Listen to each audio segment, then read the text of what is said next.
வாசி life style சேனலுக்கு வாங்க. பழைய சாதம் எப்படி பண்ணலாம் அப்படின்னு நான் சொல்கிறேன்.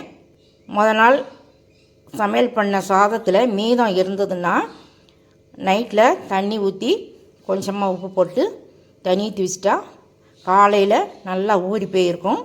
அந்த சாதம் நல்லா சத்து நிறைந்த சாதமாக இருக்கும். அந்த சாதத்தில் பச்சை வெங்காயம், மிளகாய், தயிர் ஊற்றி சாப்பிடும்போது ரொம்ப அருமையாக இருக்கும். அது கூட ஊறுகாய், ஏதாவது ஒரு ஊறுகாய், நான் மாங்காய் ஊறுகாய் எடுத்து வச்சுருக்கேன். அது கூட உப்பு சேர்த்து தயிர் ஊற்றி இப்போ சாப்பிட்லாம். எப்படி இருக்குன்னு பார்க்கலாம். பழைய சாத தண்ணியே வச்சு சாப்பிட்னாலும் சாப்பிடலாம். தயிர் ஃப்ளேவர் வேணும் அப்படின்னு நினைக்கிறவங்க தான் தயிர் ஊற்றி சாப்பிட்டுக்கலாம். அல்லது இந்த தண்ணியே அவ்வளோ டேஸ்ட்டாக இருக்கும். கொஞ்சமாக தயிர் ஊற்றிக்கலாம். நம்ம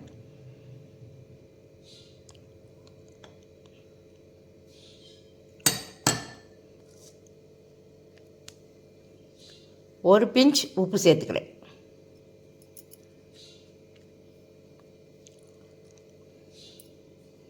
இதை பிசைஞ்சு நம்ம சாப்பிட்டு பார்க்கலாம். சூப்பராக இருக்குங்க.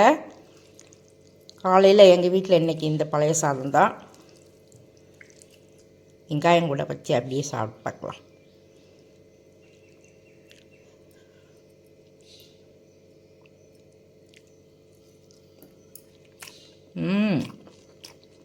சூப்பர். கூட 2 வெங்காயம் போட்டு சாப்பிட்லாம். நல்லாயிருக்கு.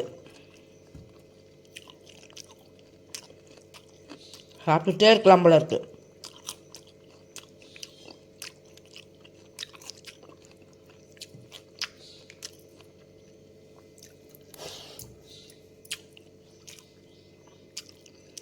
கேமரா ஒரு கையில் பிடிச்சிக்கிட்டே சாப்பிட்றேங்க.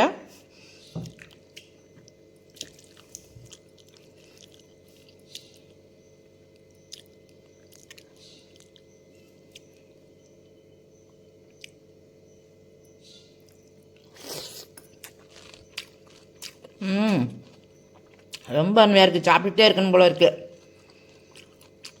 நீங்களும் இந்த பழைய சாதம் செய்து சாப்பிட்டு பார்த்துட்டு சப்ஸ்கிரைப் பண்ணுங்கள், பெல் பட்டன் ஆன் பண்ணுங்கள், பிடிச்சிருந்தால் லைக் பண்ணுங்கள். சூப்பராக இருக்குது. நான் இனிமேல் இந்த சாப்பிட போகிறேன்.